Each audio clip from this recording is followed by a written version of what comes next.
భిక్షమన్న నా జీవితంలో తారసపడిన ఒక మహానుభావుడు. ఆ ఒక్క భిక్షమన్న లేకుంటే నా జీవితం ఇంత లెక్క వచ్చేది కాదు. ఆయన స్టైల్, ప్రతి వాళ్ళకు ఒక స్టైల్ ఉంటది. ఆ స్టైల్ నాకు బాగా నచ్చేది. అంటే ఊరిలో నుంచి దొరలు వెళ్ళగొడితే అంటరాని వాడంటే కూడా ఆ అద్భుతమైన మీస కట్టు తిప్పుకుంటా వాని ముందు నిలబడి కుర్చీలో కూకోగలిగటం అంటే ఆ రోజుల్లో మామూలు విషయంగా. ఆ స్టైల్ బ్యూటిఫుల్ స్టైల్. 100 కొరడా దెబ్బలు కొట్టనిగాక మీసం వెలిపెడుతూ నిలబడ్డాడు. సింగరేణి గనులలో కార్మికుల మొత్తం ఆయన ఎక్కడి నుంచి వచ్చాడో వాళ్ళ కోసం పనిచేయలే, విశాలమైన ప్రపంచం కోసం పనిచేశాడు.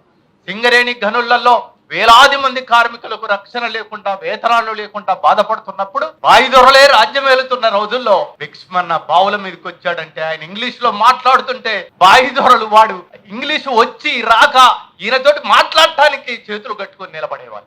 ఆ స్టైల్ బాగా నచ్చింది. భిక్షమన్న జీవించే పద్ధతి కూడా బ్యూటిఫుల్ పద్ధతి. అందరూ కమ్యూనిస్టులనే ఇల్లు లేకుండా చెట్టు కింద అక్కడ ఉండాలి ఇక్కడ ఉండాలి తోషవతల బారేశాడు. మంచి ఇల్లు కట్టుకున్నాడు, అద్భుతమైన కుక్కను పెట్టుకున్నాడు. తనని అనేక మంది కత్తులతోటి తుపాకులతోటి దాడులు చేయాలనే ప్రయత్నం చేస్తే ఆ రోజున్న బీజేపీ నాయకులు కూడా ఆయన మీద చంపటానికి ప్రయత్నం చేస్తే కేవలం ఒక్క సాధు జంతువు నమ్మకంగా వెంట నడిచే కుక్క ఆయన్ని రక్షించింది. అందుకనే నేను ఒక పాలు ఎమోషన్ అయితే ఉంటాను. ఆడపిల్లకు పెళ్లి చేసేటప్పుడు ఆమెతో ఒక కుక్కను కూడా పంపండి. పురుషుడు తన వైపు చూస్తే ఆడవాళ్ళని వైపు నిలబడి చూస్తుంది, అది కొట్టురా ఎట్ట కొడతావు అని. అంత రక్షణ ఇస్తుంది భిక్షమన్న. పగలు మొత్తం కుక్క పడుకునేది, రాత్రి మొత్తం భిక్షమన్న పనిచేసేవాడు బాయంలో.